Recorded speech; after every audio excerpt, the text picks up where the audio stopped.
Fatigue is the most common condition reported at the doctor's office by women. Men, too, are running flat out, not sleeping well, and affected by low energy and stress overload. Once a month or so, we invite medical journalist, author Lorna Vanderhaeghe to our studio to talk about such things. It is my pleasure to welcome Lorna Vanderhaeghe back to Studio 4 to tell us more. So, hello. Hello, so nice to be back.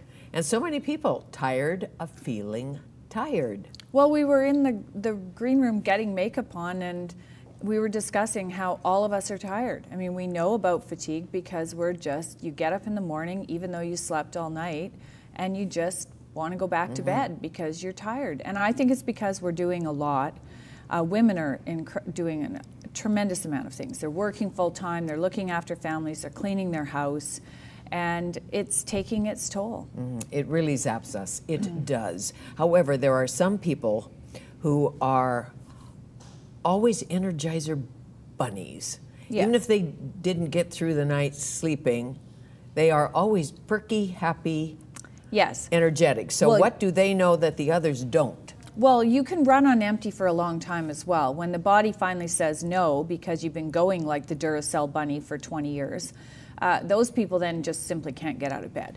So a lot of a focus has to be on what's causing fatigue. And when we look at the things that cause fatigue, one is your thyroid. So the people who really are energetic, they have a great functioning thyroid. Their thyroid is in the optimal range. They have adrenal glands that are not tired yet, because the adrenals and the thyroid are involved in keeping us full of energy and making sure that we don't have fatigue.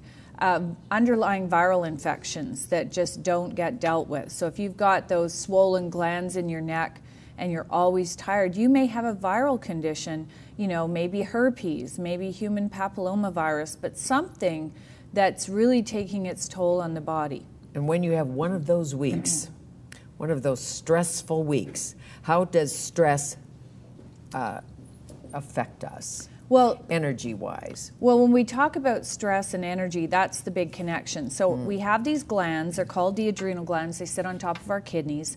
They pump out cortisol to help us deal with stress. People who can go like the Duracell bunny for years on end and always have energy and can do just about anything, stay up late, get up early, they have great functioning adrenals. Their adrenals... Really, I must, because yes. I'm that girl. Yes, I can do it too. For whatever reason, drives my friends crazy. Yes, I can do it too. I have abundant energy, you know, until you've done it a little bit too much, and then, you know, you have to go to bed for a couple of days. But no, it's great functioning adrenals. And that's also positive because your adrenals are your backup hormone system in both men and women. They make testosterone and progesterone and estrogen. So if you have good functioning adrenals, you've got that balance going on. So how do you test those? Oh, well, there is a simple test. You can go to the doctor's office and they lie you on the bed and they take your blood pressure and then they immediately stand you up and take your blood pressure again.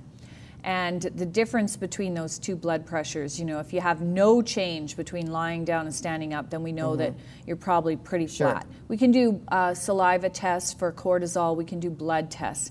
But if you're going to do the blood test for cortisol, it's called an AM and a PM. You've got to get out of bed and go straight to the lab. Don't brush your teeth, don't do anything, don't eat breakfast, just drive right to the lab, get your AM cortisol tested, and then your evening cortisol. So a lot of people have disruption in their cortisol, which causes stress, and overall the adrenals just simply cannot handle your lifestyle. The simplest way to fix the adrenals, go to bed, go to sleep, eat lots of veggies, and then, of course, nobody's going to do that, so we take lots of adrenal supplements. Okay, and when you say eat lots of veggies, mostly veggies and fruit, if I say this anymore, everybody's going to start to sigh loudly. I know. But, you know, eat vegetables, fruit, eat less. Well, you know, the thing is, I'm a nutritionist, and I've pretty much given up teaching people how to eat.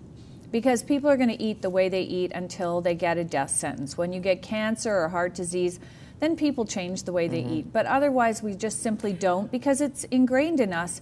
So that's why the nutritional supplement industry is booming. Sure. Is because nobody wants to change the way they eat. People want the magic answer. We want to drink at night and play all day. Right. It's exactly what we want to do. So we better be taking nutritional supplements if we're going to live that lifestyle. Brain fog. Your body physically feels great. You can get through the gym, through the Pilates class. Physically, you're strong. Your brain is foggy. Well, you're just not synapsing. What's that about? Well, that can be due to many things. So, we look at brain fog. One of the easiest things to deal with in regards to brain fog is magnesium deficiency. So if you don't have enough magnesium, and 82% of Canadians do not, that causes a type of brain fog where you feel like you've got cotton in your head. It's like you're constantly searching for words, and you know the information, but you just can't retrieve it fast enough. Right, and some days are better than others, as you know. Right. The job I do for now at Studio 4, Studio 4's ending. Yes. In sadly. mid-June, sadly. But some days you could interview the Prime Minister of the biggest country. Yes. And be so smart and so sharp. And other days you could barely think of a question and somebody comes back at you and you have no response. Right. Well, that also is all about getting those synapses to work better. And as we age, and you don't have to be 70. You could be 35 and start to have this happen. We have great nutrients for that. Acetyl L-carnitine, which makes those, synapses fire better and those nerves communicate with each other better. So we have lots of nutrients for the brain. Blueberries, the things that have been studied in rats to improve memory and recall are acetyl L-carnitine, along with fish oils, the blueberries, alpha-lipoic acid. So we have lots of things that we can take to improve our brain and improve it quickly. And that gives you more energy as well because your brain is not so tired. And now they have this new diabetes type 3, which is basically diabetes in the brain, which they think is associated with elevated blood sugar and causing memory decline. Really? In the night, if you don't sleep, obviously that affects the brain somewhat, but not always. I can never figure out. Sometimes I get 2-3 hours sleep because I wake up and do crosswords in the night. Yes. And I'm sharp as a tack the next day. And other times you sleep 8 hours. And you're tired. And you're tired. Yeah. It has a lot to do with what we eat during the day, whether or not we've had too many sugary containing foods. And we always have to remember that alcohol is a sugary containing food.